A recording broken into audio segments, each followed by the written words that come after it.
So last week I made a video titled Reasons to Hate the Lexus IS250.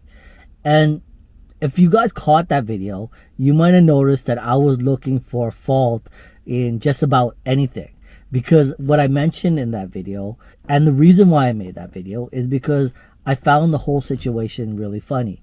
And the first thing I mentioned in that video was, although I was making a video about the reasons to hate the Lexus IS250, there are so many more reasons to love this car. But like almost everything, nothing is perfect. And so the reason why I made that video and why I found it so funny making that video was because if in fact you do a YouTube search on reasons to hate the Lexus IS250 or 5 reasons to hate the Lexus IS250, you will find a lot of videos from various random IS250 owners.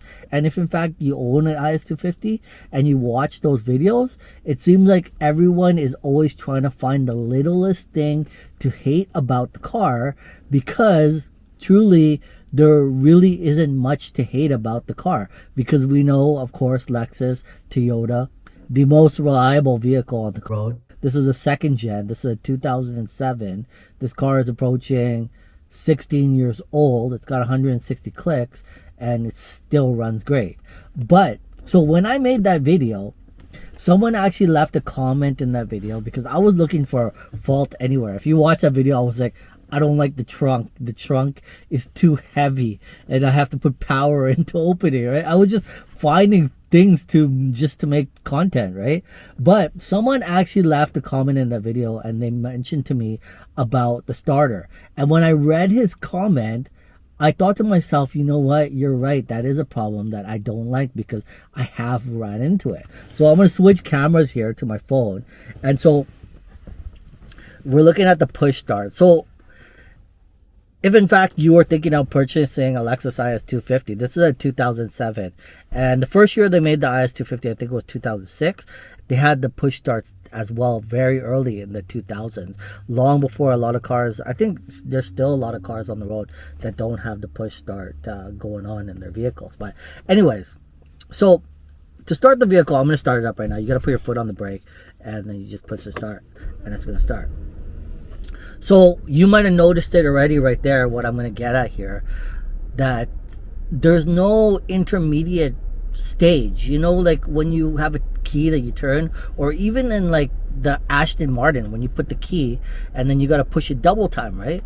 But you might have noticed that when I pushed it on, there was no intermediate phase. It just automatically starts, right? So you'll get it when I turn it off. So I'm going to turn it off, and when I turn it off, it just completely powers off.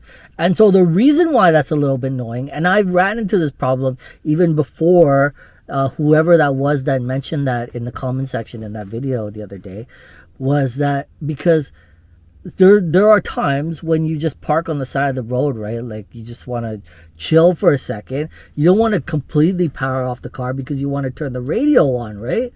But it just automatically completely powers off. There's no intermediate stage. There's no beginner stage where like it shuts down, like the engine turns off, but the battery is still on. So the radio and the windows. So that is an issue, because then the only way that I can listen to the radio while we're parked is when the car is running. So that right there is a little bit annoying, but it's not really a big deal. And I don't know if that is something that they fixed in like the 3rd generation, because again, this is a 2007. They were long before, way ahead of their time with the push starts, because this is a 16-year-old car, and to today I think there's a lot of cars that still don't have the push start, right? But other than that, like one problem I used to have very often in my Audi A4 was electrical issues. And I recall a lot of people talking about this back in the day, because this was the early 2000s, electrical issues in the Audi. But I think it was a problem that plagued a lot of cars in the early 2000s, where when you put the windows down and then they don't go back up. But for a 16-year-old car, I've never had a problem with the windows not wanting to go up or wanting to go down. The back ones work good. The sunroof was good. I remember one time in my Audi, my sunroof wouldn't close and it started pissing rain. And I live in Vancouver. I live in Canada, right? So it rains out here about 200 days out of the year, and my sunroof wouldn't close, and it was pissing rain. It was horrible.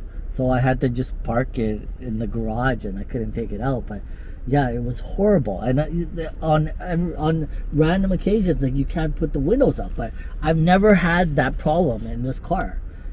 16 years old and not one electrical issue. But Lexus and Toyota were way ahead of the game with the push start. So if in fact you are thinking about purchasing a 2IS, a second gen, there's still great cars. Like, tell you the truth, like, in the price point right now, between 10 and 15,000, prices have been going up a little bit, but it's not skyrocketing, right? Like, you could still get a second gen between like 10 and 15,000.